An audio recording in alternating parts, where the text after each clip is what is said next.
ప్రధాని మోదీ ఏపీ పర్యటన షెడ్యూల్ ఖరారైంది. మే 2వ తేదీ మధ్యాహ్నం గన్నవరం విమానాశ్రయానికి ప్రధాని చేరుకుంటారు. అక్కడి నుంచి అమరావతి హెలీప్యాడ్కు చేరుకుని రోడ్ షో నిర్వహిస్తారు. సాయంత్రం 4 గంటల ఆ ప్రాంతం నుంచి కూడా 5 గంటల వరకు బహిరంగ సభలో ప్రధాని మోదీ పాల్గొంటారు. అమరావతి పునర్నిర్మాణ పనులకు శంకుస్థాపన చేస్తారు. అనంతరం ప్రధాని మోదీ ప్రసంగించనున్నారు.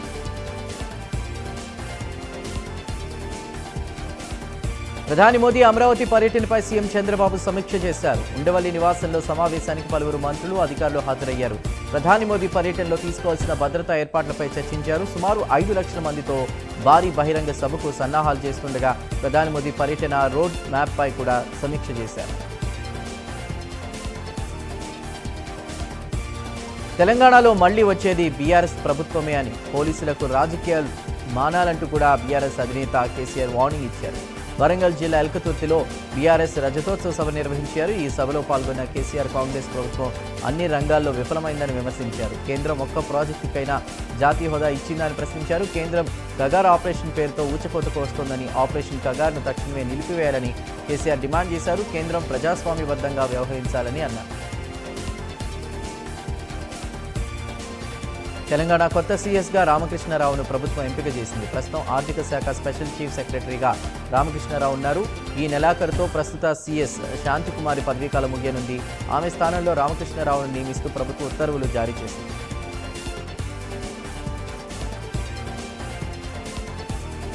తెలంగాణ ప్రభుత్వం భారీగా ఐఏఎస్ల బదిలీలు చేపట్టింది. 20 మంది ఐఏఎస్లను బదిలీ చేస్తూ ఉత్తర్వులు జారీ చేసింది. ఫైనాన్స్ కమిషన్ సెక్రటరీగా ఉన్నటువంటి ఐఏఎస్ స్మితా సబర్వాల్పై వేటు వేసింది. ఇక center for good governance vice చైర్మన్గా Shashank Goyal, industry and investment cell సీఈఓగా జయేష్ రంజన్, పరిశ్రమలు, వాణిజ్యం ప్రత్యేక ముఖ్య కార్యదర్శిగా సంజయ్ కుమార్లను నియమించింది. కోనసీమ జిల్లాలో జరిగిన రోడ్డు ప్రమాదంపై డిప్యూటీ సీఎం పవన్ కళ్యాణ్ ఆరా తీశారు. తక్షణమే గాయపడిన వారికి మెరుగైన వైద్యం అందించాలని ఆదేశించారు. క్షతగాత్రుల ఆరోగ్య పరిస్థితి గురించి అధికారులను అడిగి తెలుసుకున్నారు. పవన్ కళ్యాణ్ ఆదేశాలతో కొత్తపేట నియోజకవర్గ జనసేన ఇన్ఛార్జ్ బండారు శ్రీనివాస్ క్షతగాత్రులను పరామర్శించారు.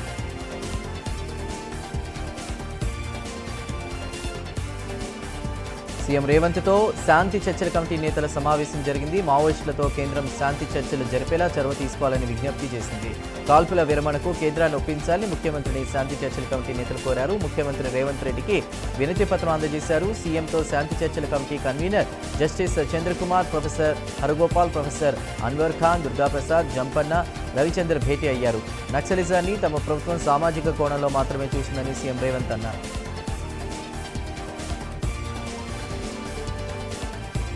మాజీ ఎన్సీ హరిరామ్కు ఏసీబీ కోర్టు 14 రోజుల రిమాండ్ విధించింది.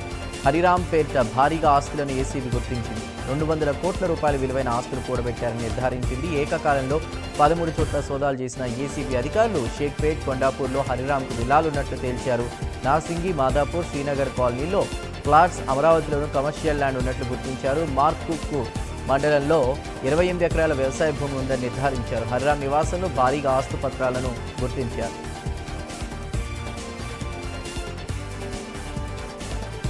చిత్తూరు జిల్లా కుప్పం మున్సిపల్ చైర్మన్ పదవికి రేపు ఎన్నిక జరగనుంది. గతంలో జరిగినటువంటి మున్సిపల్ ఎన్నికల్లో వైసీపీ నుంచి 19 మంది, టీడీపీ నుంచి 6 కౌన్సిలర్లుగా గెలుపొందారు. మున్సిపల్ చైర్మన్గా వైసీపీకి చెందిన డాక్టర్ సుధీర్ ఎన్నికయ్యారు. అసెంబ్లీ ఎన్నికల తర్వాత కూటమి ప్రభుత్వం రావడంతో 4 వైసీపీ కౌన్సిలర్లు తెలుగుదేశంలో చేరారు. మున్సిపల్ చైర్మన్ సుధీర్ కూడా టీడీపీలో చేరారు. మున్సిపల్ చైర్మన్ ఎన్నిక నేపథ్యంలో వైసీపీ కౌన్సిలర్లు అజ్ఞాతంలోకి వెళ్లారు. మావోయిస్టుల ఏరివేతే లక్ష్యంగా కరెగుట్టల్లో భద్రతా బలగాలు కూంబింగ్ చేపట్టాయి. బాంబు పేలుళ్లతో మన్యం మొత్తం దద్దరిల్లుతోంది. భారీ సంఖ్యలో మావోయిస్టులు మృతి చెందినట్టు తెలుస్తోంది. అయితే ఎంతమంది మావోలు మరణించారనే విషయాన్ని భద్రతా బలగాలు వెల్లడించడం లేదు. కాల్పులు నిలిపేసి శాంతి చర్చలకు రావాలని మావోయిస్టులు లేఖ రాశారు. అయితే శాంతి చర్చల కోసం ముందుకొచ్చిన తర్వాత కూడా భద్రతా బలగాలు కాల్పులు ఆపకపోవడంపై ప్రజా సంఘాలు, పౌర హక్కుల సంఘాలు మండిపడుతున్నాయి.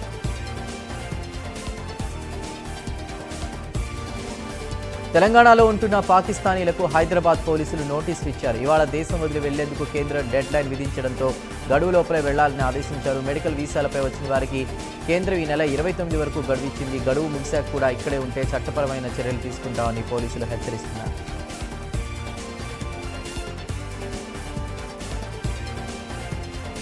ఈడీ అధికారులకు నటుడు మహేష్ బాబు లేఖ రాశారు. రేపు విచారణకు రాలేకపోతున్నట్లు ఈడీకి రాసిన లేఖలో పేర్కొన్నారు. విచారణకు మరో తేదీ కేటాయించాలని ఈడీ అధికారులను మహేష్ బాబు కోరారు. సాయి సూర్య డెవలపర్స్ కేసులో మహేష్ బాబుకు ఈడీ నోటీసులు ఇచ్చింది. రేపు విచారణకు రావాలని మహేష్ బాబుకు ఈడీ నోటీసులు ఇచ్చింది. సాయి సూర్య డెవలపర్స్కు మహేష్ బాబు ప్రచారకర్తగా ఉన్నారు. విశాఖ మేయర్ ఎన్నికకు సర్వం సిద్ధమైంది. జీవీఎంసీ కౌన్సిల్ హాల్లో మేయర్ ఎన్నికకు ఏర్పాట్లు పూర్తయ్యాయి. రేపు ఉదయం 11 గంటలకు జీవీఎంసీ ప్రధాన కార్యాలయంలో కౌన్సిల్ సమావేశం జరగనుంది. మేయర్ ఎన్నికకు సంబంధించినటువంటి ప్రత్యేక సమావేశంలో కౌన్సిల్ సభ్యులు, ఎక్స్ అఫీషియో సభ్యులు పాల్గొనున్నారు.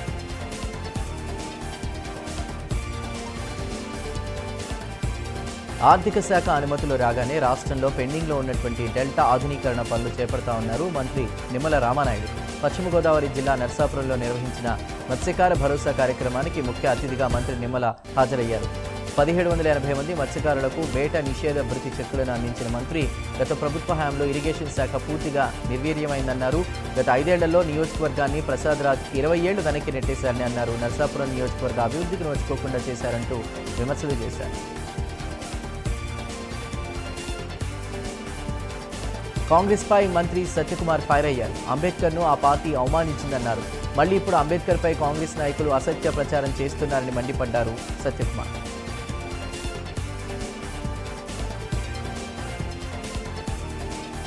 శ్రీవారి లడ్డు కల్తీ నెయ్యి వివాదంలో సిట్ దర్యాప్తు కొనసాగుతోంది. తాజాగా కల్తీ నెయ్యి వివాదంలో మరో ఇద్దరిని సిట్ అధికారులు అదుపులోకి తీసుకున్నారు. బోలేబాబా డైరీలో పనిచేసే ఆశీష్తో పాటు మరొక వ్యక్తిని అరెస్ట్ చేశారు. శనివారం వీరికి వైద్య పరీక్షలు చేసి సిట్ కార్యాలయానికి తరలించిన అధికారులు కల్తీ నెయ్యి వ్యవహారంపై ప్రశ్నించారు. తిరుపతి జిల్లాలో మిస్సింగ్ కేసులపై ప్రత్యేక దృష్టి పెట్టాలన్నారు జిల్లా ఎస్పీ హర్షవర్ధన్ రాజు. నేరాల నియంత్రణపై ఆయన సమీక్షా సమావేశాన్ని నిర్వహించారు. తిరుపతి, తిరుమలలో రద్దీ అధికంగా ఉంటుంది. ఆ సమయంలో కొందరు తప్పిపోతుంటారని తెలిపారు. అలాంటి వారితో మాట్లాడి పూర్తి వివరాలు తెలుసుకుని సమస్యను పరిష్కరించాలన్నారు. ప్రతి ఒక్కరూ జవాబుదారీతనంగా పనిచేయాలని స్పష్టం చేశారు జిల్లా ఎస్పీ. కర్నూలు జిల్లా ఆలూరు కాంగ్రెస్ పార్టీ ఇన్ఛార్జ్ చిప్పగిరి లక్ష్మీనారాయణను దారుణంగా హత్య చేశారు. గుంతకల్ సమీపంలో లక్ష్మీనారాయణ వాహనాన్ని దుండగులు ఢీకొట్టి ఆ తర్వాత కత్తులతో దాడి చేశారు. చికిత్స కోసం లక్ష్మీనారాయణను గుంతకల్ ప్రభుత్వ ఆసుపత్రికి తరలిస్తూ ఉండగా ఆయన మృతి చెందారు. మృతుడు లక్ష్మీనారాయణ కేడీసీసీ బ్యాంక్ మాజీ చైర్మన్ వైకుంఠ శ్రీరాములు హత్య కేసులో ముద్దాయిగా ఉన్నారు. ఇక కేసు నమోదు చేసిన పోలీసులు విచారణ చేపట్టారు.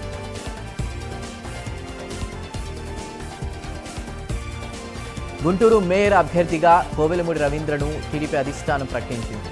కోవెలపూడికి టీడీపీ జిల్లా అధ్యక్షుడు తెనాలి శ్రవణ్ కుమార్, జనసేన జిల్లా అధ్యక్షుడు గాదె వెంకటేశ్వరరావు బీఫామ్ అందజేశారు. దాంతో కోవెలమూడి ఇవాళ నామినేషన్ దాఖలు చేయనున్నారు. రేపు గుంటూరు మేయర్ పదవికి కలెక్టర్ ఎన్నిక నిర్వహించనున్నారు. వైసీపీ మాత్రం ఈ ఎన్నికపై ఎలాంటి నిర్ణయం తీసుకోలేదు. గుంటూరు మేయర్ పదవికి ఇటీవల కావటి మనోహర్ రాయుడు రాజీనామా చేయడంతో ఉప ఎన్నిక వచ్చింది.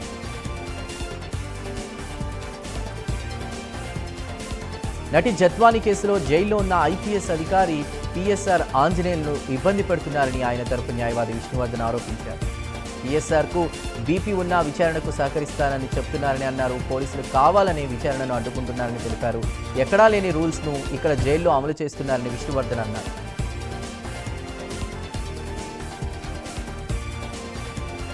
సూర్యాపేటలో మరో ఘరానా మోసం బయటపడింది. ఉద్యోగాలు ఇప్పిస్తానని ఓ వ్యక్తి నిరుద్యోగులకు టోకరా పెట్టాడు. 70 నుంచి 80 మంది ఓ యూట్యూబ్ ఛానల్ రిపోర్టర్ మట్టి దేవేంద్ర డబ్బులు తీసుకున్నారని వారి వద్ద నుంచి ఆరోపణలు వచ్చాయి. కొంతకాలంగా సూర్యాపేటలోనే మట్టి దేవేంద్ర మకాం వేశాడంటూ తెలుస్తోంది. సూర్యాపేట మెడికల్ కాలేజీ, ప్రభుత్వ ఆసుపత్రుల్లో ఉద్యోగాలు ఇప్పిస్తానని మట్టి దేవేంద్ర టోకరా పెట్టాడని ఆరోపణలు వచ్చాయి. ఇక సూర్యాపేట టౌన్ పోలీస్ స్టేషన్లో బాధితులు ఫిర్యాదు చేయడంతో ఈ మోసం వెలుగులోకి వచ్చింది. కేసు నమోదు చేసి పోలీసులు ప్రస్తుతం విచారణ చేపట్టారు.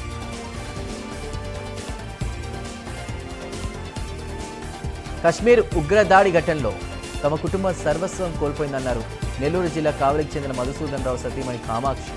ఉగ్రవాదులు దారుణంగా వ్యవహరించారని ఆవేదన వ్యక్తం చేశారు. ఆ సమయంలో అక్కడున్న ముస్లిం డ్రైవర్లు, స్థానికులు చాలా సాయం చేశారని తెలిపారు. ప్రభుత్వం తమను అన్ని విధాలా ఆదుకోవాలని ఆమె కోరుతున్నారు.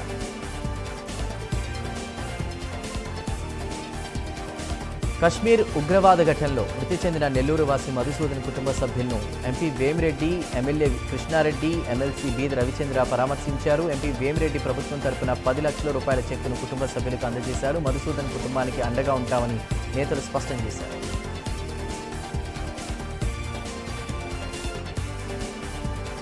పశ్చిమ గోదావరి జిల్లా చింతపరులో మంత్రి నిమ్మల రామానాయుడు పర్యటించారు. అంబేద్కర్ విగ్రహ స్లాబ్ నిర్మాణ పనిలో కార్మికులతో కలిసి శ్రమదానం చేశారు. స్లాబ్ పనుల్లో కార్మికులతో కలిసి ఇసుక, కంకర, సిమెంటును గమేలతో మోశారు. ఇక అంబేద్కర్ విగ్రహాన్ని సొంత ఖర్చులతో నిర్మించడంతో పాటు పనుల్లోనూ కార్మికులతో మమేకమయ్యారు. మహనీయుల విగ్రహాల స్థాపన, వాటి పరిరక్షణ పనుల్లో పాల్గొనడం ఎంతో సంతృప్తిగా ఉందన్నారు. అంబేద్కర్, బాబు జగజీవన్ రామ్ విగ్రహాల నిర్మాణాలను దశలవారీగా పూర్తి చేస్తామని తెలిపారు.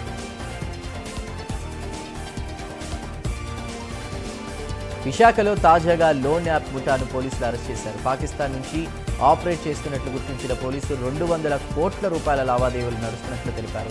లోన్ యాప్ల ద్వారా పలు ముఠాలు ఆర్థిక నేరాలకు పాల్పడుతున్నాయని, ఇన్వెస్ట్మెంట్ ఫ్రాడ్ కేసులో 9 మందిని అదుపులోకి తీసుకున్నట్లు తెలిపారు.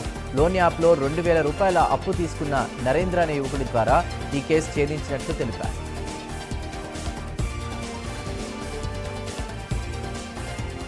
మదనపల్లిలో 5 పాకిస్తానీలను గుర్తించారు. వారు కురివంక ఇండియన్ పబ్లిక్ స్కూల్ సమీపంలో స్థిర నివాసం ఏర్పరచుకుని నివసిస్తుండగా వారిని దేశం విడిచి వెళ్లాలని పాకిస్తానీలకు జిల్లా ఎస్పీ నోటీసులు ఇచ్చారు. తక్షణం దేశం విడిచి వెళ్లాల్సిందిగా ఆదేశించారు. పాకిస్తాన్కు చెందిన బషీర్ అహ్మద్ను వివాహం చేసుకున్న గులాబ్ జాన్ తన 5 సంతానంతో కలిసి ఇండియాలో రెసిడెన్స్ వీసా పొంది రెన్యువల్ చేసుకుంటూ ఇక్కడే నివాసం ఉంటున్నారు.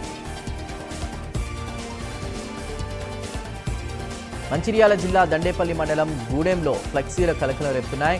సత్యనారాయణ స్వామి ఆలయ సమీపంలో ఫ్లెక్సీలు వెలిశాయి. Save Gudem, save Ayyappa temple అంటూ భక్తులు ఫ్లెక్సీలు, వాళ్ళ పేరు మీద కూడా ఫ్లెక్సీలు వెలిశాయి. గూడెం సత్యనారాయణ స్వామి ఆలయ భూములను కాపాడాలంటూ గుర్తు తెలియని వ్యక్తులు ఫ్లెక్సీలు పేర్కొన్నారు. గూడెం గుట్టపై వెలిసినటువంటి అయ్యప్ప ఆలయ లెక్కలు కూడా తేలాలంటూ డిమాండ్ చేశారు. దేవాదాయ శాఖ ఆలయాన్ని కాపాడాలంటూ ఫ్లెక్సీలో పేర్కొన్నారు.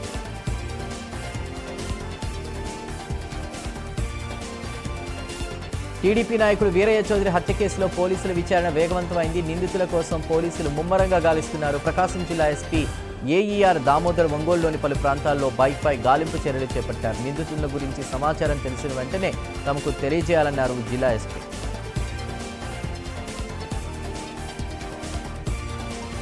విశాఖ జిల్లా సింహాచలంలోని శ్రీ వరాహలక్ష్మీ నరసింహస్వామి వారిని హోంమంత్రి మంగళపూడి అనిత దర్శించుకున్నారు. ఆలయ మర్యాదలతో హోంమంత్రికి అధికారులు ఘన స్వాగతం పలికారు. తపస్తంభం ఆలింగనం, స్వామివారి దర్శనం అనంతరం పండితులు వేద ఆశీర్వచనం చేశారు. హోంమంత్రికి స్వామివారి చిత్రపటం, ప్రసాదాన్ని అందజేశారు. అనంతరం ఏర్పాటు చేసినటువంటి మిగతా ప్రదేశాలను కూడా పరిశీలించి హోంమంత్రి అనిత అధికారులకు పలు సూచనలు చేశారు. గతంలో ఎన్నడూ లేని విధంగా 5 మంత్రుల బృందం చందనోత్సవం ఏర్పాట్లపై సమీక్షించడం జరిగిందన్నారు హోంమంత్రి అనిత.